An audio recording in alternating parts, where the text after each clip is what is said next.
since Madge and Bobby Rawlinson pulled up roots and were arrested by the Parks Department. The mandrake screamed. Jeremy Sphincter has sailed for Australia after the poultry scare. We won't mention him again. Old Mr. Trelawney stays on at the farm, now a broken man and an incurable alcoholic.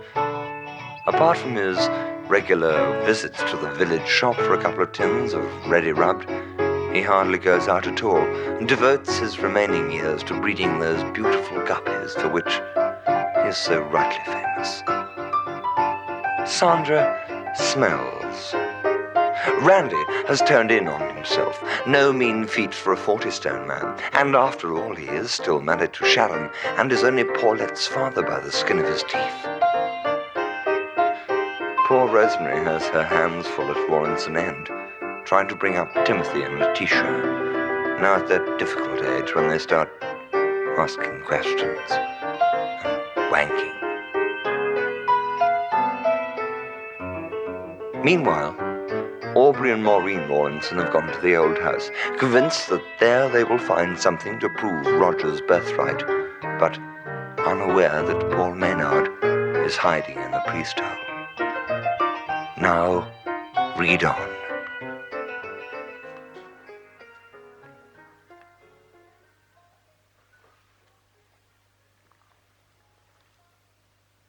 Somewhere inside my head, a bell sounded. The seconds jumped out of the ring and the minutes flew from the corners. For God's sake! Somebody shouted from the driveway. Throw in the kitchen sink! There was a terrific splash, and the sink lay upturned on the floor, gasping like a landed fish. In moments, Aubrey was on his knees beside it, tenderly taking the limp tap in his hands, turning it slowly. A livid ivy of broken veins stretched autumnal on his cheeks, and the filth of the city found easy purchase in the open pores. Without taking his eyes off, he glanced up at Maureen. "Oh, darling," he said thoughtfully.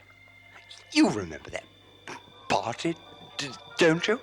The Bernard buffet table was over there, wasn't it? We seemed to drink oceans of bubbly and... Well, I did all sorts of silly things, and those rabbit costumes, it seemed... I jumped up on top of you. Well, everybody laughed at the time, but they never asked us back, did they?" I think that was the first time he ever kissed her. She turned from the window to stare at him. He looks so sinister in that corset, and yet he can be so nice. She noticed the bags and thin etched lines around his eyes, and the way his jowls hung down over his rumpled collar. He was breathing heavily from the effort of getting up, and stood there stuffing his stomach back into his belt. It was hard to believe he was still only 26. I could sense the tension in her body, in that old room.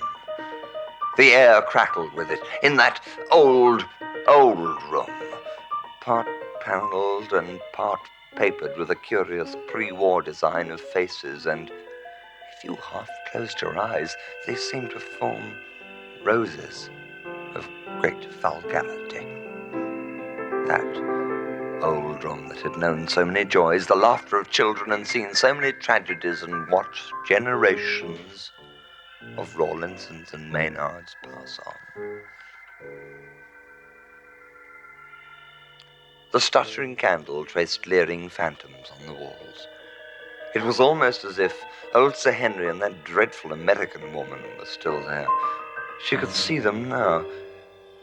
Mrs. Radcliffe still at table, straight-backed and cadaverous, poised over her sherry like a mantis, and bucolic, jolly old Sir Henry toying with his brandy, legs well apart, coat-tails thrown up in front of the fire, expounding his interminable exploits before the blaze. You see, the natives had it in their novels that if a chap's soul was pure, then the snake bite wouldn't harm him. Poor old Hargreaves died almost immediately. Horrible agony. But I was going to tell you something about The big fella. You see, Bunny and I went off into the bush after him. Did we find him? By God, we found him. I could see the rascal's eyes gleaming like coals. Then he was coming at me through the undergrowth, big as a tank, and a pair of tusks on him sharp as sickles. You've probably seen him up in the study, use them for defacing Reader's Digest these days. Well, rifle jammed, bloody useless. Bunny panicked, took off like a fox, little fool. Bearers scattered. Not that I blame him. What we'd seen back in the clearing was enough to turn any man's liver. Then he was on me, snapping and stabbing at my legs. I sidestepped neat as a blasted pansy and let go at the blighter with eyes clenched and fists blazing. Biff wallop. Oh, so I'm terribly sorry, darling. It was splattered all over my trousers. I think I'll be toddling off now. They were walking towards a part of the hall I knew to be unsafe. It was no good. Whatever the cost, I had to warn them. Watch out for that loose floorboard, I shouted, then wished I hadn't. They both turned to glare at me. Then the rotten wood gave way, and frozen, they disappeared into the cellar. With an agility that surprised me, I sprang from my hiding place and peered into the hole. Maureen was head first in a barrel of dill pickles, struggling furiously. I knew she carried a snorkel in her handbag, but would she use it? Aubrey was unconscious. Sprawled in the smashed floorboards, he looked pathetic and ridiculous. His kilt had come off during the fall. With his eyes closed, he looked as he had at Ponte al Mare that summer. Older somehow, but that proud Rawlinson chin was unmistakable. And the cheekbones, a little higher than his mother's, they appeared as twin humps on the top of his head. The calendar pages peeled and blew away. The terrible memories started flooding back. Old Mrs. McAvoy eating that horrible chicken and the terrified child running from the burning factory. He was starting to wake up. I'd waited 4 years, flown 3,000 miles, and crossed a seal with a Shetland pony just to get away from this man, and now I remembered a tip of Dad's. The old boy had a thing about wasps and always wore bicycle clips while mowing the lawn. This seemed to keep a lot of them out, but would it be useful? Now for some answers. I hadn't planned it like this, but